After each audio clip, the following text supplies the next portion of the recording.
Brexiteers made a mistake? Oh boy. Well, first of all, many Britons have taken to the streets to demand their country's return to the European Union. Equipped with blue EU flags and blue clothing, the Brexit opponents marched through London on Saturday at the National Rejoin March. The newspaper The Independent spoke of around 3,000 participants. Among them was the former Belgian Prime Minister Guy Verhofstadt. I know a lot of you love him. He wrote on the online platform X that he was in London to join thousands and thousands to demand the return of the United Kingdom to the EU after the Brexit disaster. People from different parts of Britain traveled to the event by train or bus, if they could, and social media posts about the march showed that. The central motto of the march, which could be read on a banner and referred to the stars of the EU flag, was, "We want our star back." Although it doesn't work this way, but I told you often before. That was the second edition of the campaign, which first took place in October 22, and a narrow majority of people that voted on the day in the United Kingdom voted for Brexit in 2016. And at the end of January 2020, the country left the EU, and this step should be reversed according to the wishes of the protest participants. And former Bank of England Governor Marc Carney was critical of Britain's Brexit policy during a meeting of centre-left leaders in Montreal. According to The Telegraph, he compared the impact of Brexit to Argentina's economic problems. This country has been struggling with economic crises since its independence in 1816 and has again recently had to contend with high inflation rates and political instability. And Douglas McWilliams of the Centre for Economics and Business Research called Carney's comments extraordinary.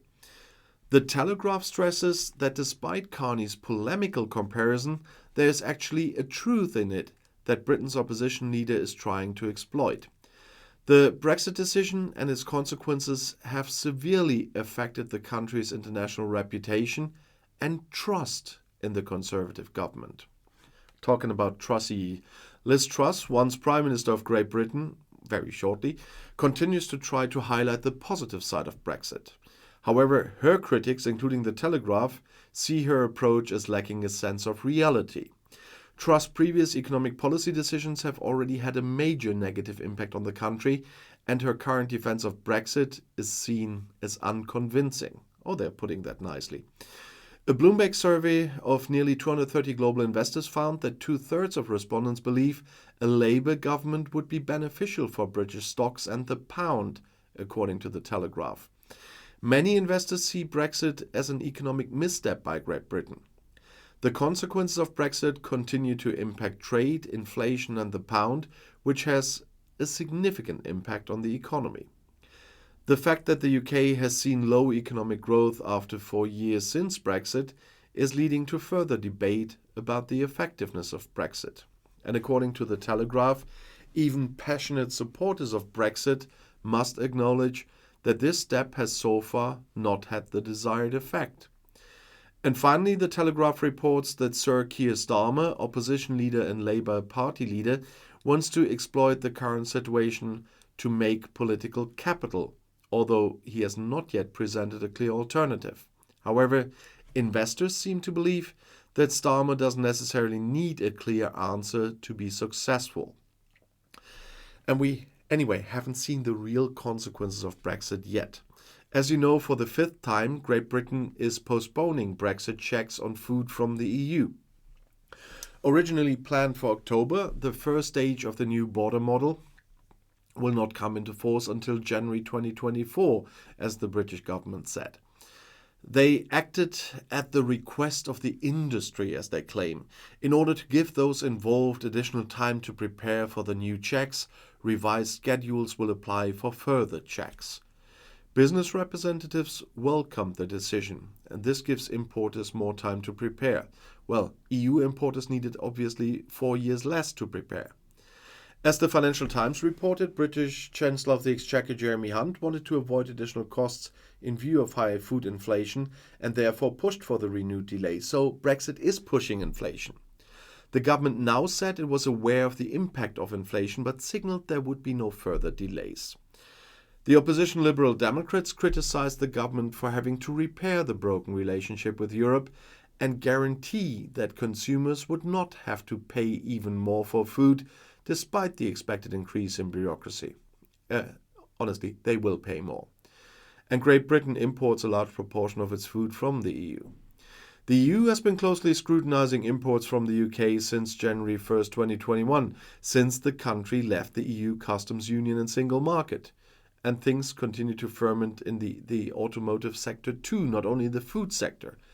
The European Union and Britain need to take urgent action to postpone rules for electric vehicles traded between them and the UK that will trigger 10% tariffs, as Europe's car industry group said again on Monday. I talked about this a lot in my videos.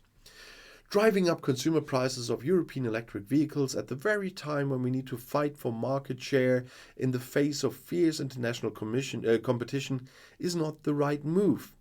That was said by the European Automobile Manufacturers Association President and Renault CEO Luca De Meo in a statement ahead of a planned trade meeting between EU and UK officials last week. Under the EU-UK post-Brexit trade deal, the TCA, EVs need to have 45% EU or UK content from 24, with a 50 to 60% requirement for their battery cells and packs, or they face British or EU import tariffs of 10%. The problem is that neither car makers in Britain nor the EU have built up their EV supply chain sufficiently to meet those requirements and have called for the rules to be postponed until 2027. And Stellantis has said British car plants will close with the loss of thousands of jobs unless the Brexit deal is swiftly renegotiated, while Ford has said it will slow the transition to electric. The ACEA has said that the rules could cost car makers up to 4.3 billion euros in tariffs and hit output. So far, the EU executive has been reluctant to renegotiate the deal. In June, Stefan Führing, a European Commission official overseeing the post-Brexit EU-UK trade agreement, said the EU rules of origin were fit for purpose and that the Union was not considering changing them. But we know opposition leader Keir Starmer wants to renegotiate Brexit anyway. He wants to bind Great Britain closer to the EU. However, experts warn against overestimating the announcements. Because Great Britain's opposition leader Keir Starmer, as I said, wants to renegotiate the Brexit trade agreement between London and Brussels. The Labour politician, who according to polls has a good chance of becoming Britain's next Prime Minister, told this the Financial Times. I talked about this last week already. The agreement negotiated by former British Prime Minister Boris Johnson was not good, said Starmer. Almost everyone recognizes that now. He said he wants to use an upcoming review of the agreement to see closer ties to the EU if his party wins the upcoming election next year. According to polls, Labour is well ahead of Prime Minister Rishi Sunak's ruling Conservatives in terms of voter approval. And Starmer always emphasizes that he does not want to achieve a return to the EU or the European single market, but rather wants to improve Brexit with the help of pragmatic steps towards closer cooperation with Brussels. Now, he also says make Brexit work. It will never work. But trade experts warn against overestimating Labour's charm offensive under Starmer. The upcoming review of the trade agreement is purely technical. That was written by a trade expert and director of the London think tank European Centre for International Political Economy, David Henich, on X. You know this as formerly Twitter.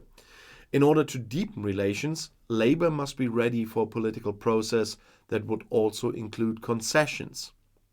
But things aren't going well otherwise either. As I mentioned before, sentiment in UK businesses fell to its lowest level since January 21 in September, and that's for my dear friends that are always doing their whataboutism plays with Germany, and we here know where our numbers come from. You just need to have a look at that government.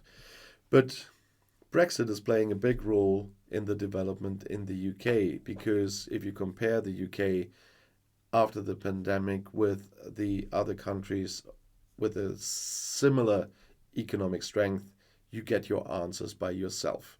And so it is not surprising that the UK economy is doing below the 50-point threshold from 50 point upwards you can talk about growth, and they got slammed below that again, especially because of the services sector they are so depending on. But there is little hope for any early improvement here, because the EU and the USA are investing hundreds of billions in their industries. Now Great Britain wants to follow suit, but there isn't much experience with this on the island. I wish there was some people who could help. When British Prime Minister Rishi Sunak was asked last year who the most important head of government in Great Britain was, he answered without hesitation, Margaret Thatcher. Before he moved into 10 Downing Street, Sunak promised the British a common sense Thatcherism. Well, from Sunak's point of view, this apparently also includes industrial policy, which Thatcher always strictly rejected. The British government is currently working on a corresponding concept, which it disguises under the technocratic pseudonym Advanced Manufacturing Plan. Industrial policy has always had an ambivalent reputation in Britain. According to the Iron Lady Thatcher, the state should not put obstacles in the way of foreign investors and should not decide which companies or industries are more important than others. Thatcher even wanted to sell parts of the then state-owned car manufacturer British Leyland to Ford and GM in the 1980s. However, her Conservative Party friends prevented this out of national pride.